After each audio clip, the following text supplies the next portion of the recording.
Vamos começar falando sobre os riscos do uso do lítio na gravidez.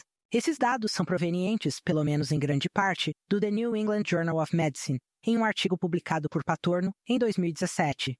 O que eles analisaram foram as malformações cardíacas em geral e, em particular, os defeitos de saída do ventrículo direito. Esse foi um grande estudo de coorte retrospectivo que comparou os resultados dos bebês em 3 grupos de mulheres grávidas. O grupo número 1 foi composto por mulheres que tomaram lítio durante a gravidez. O grupo número 2 foi composto por mulheres que tomaram lamotrigina durante a gravidez. E o grupo número 3 foi composto por mulheres não expostas a nenhum desses estabilizadores de humor. E o que eles descobriram?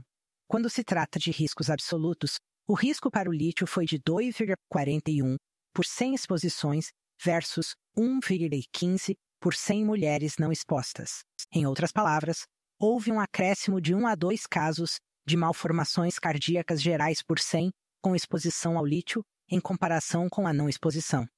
Quando analisaram a lamotrigina, não houve aumento do risco associado.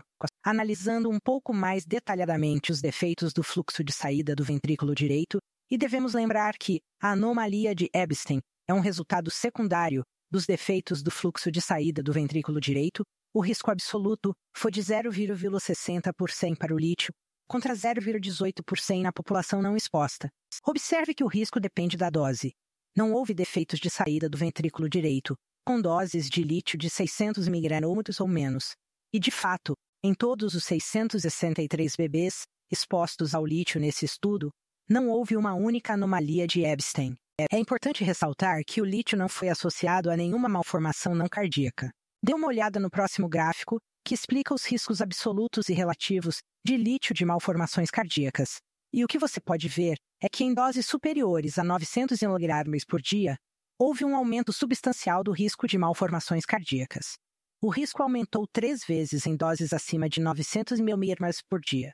Com menos de 900 mg por dia, esse risco era muito menor. Isso ilustra a constatação de Patorno de que o risco de malformações cardíacas com a exposição pré-natal ao lítio era dependente da dose e se tornava significativo com mais de 900 mg por dia. Portanto, alguns diriam que você pode considerar a redução da dose no primeiro trimestre. Mas vamos pensar sobre isso. Quais são, de fato, as opções? Bem, poderíamos suspender o lítio, mas sabemos que, se fizermos isso, o risco de descompensação bipolar aumenta drasticamente, principalmente no primeiro trimestre, mas durante toda a gravidez. Outra opção é considerar a substituição do lítio pela lamotrigina, mas lembre-se de que ela geralmente não é tão eficaz quanto o lítio, especialmente para pacientes que têm mania ou mania mista como parte de seu histórico. Poderíamos considerar um antipsicótico atípico, mas há menos dados sobre o transtorno bipolar com antipsicóticos atípicos. Mais adiante, falarei sobre os riscos da lamotrigina e dos antipsicóticos na gravidez. Lembre-se de que mais de 50% das gestações não são planejadas, e é sempre difícil ajustar as doses de lítio após um teste de gravidez positivo e ainda antes da janela crítica de desenvolvimento do coração, que é de 4 a 8 semanas após a concepção. Portanto, sempre temos de estar cientes do risco precoce de recaída, como já discuti.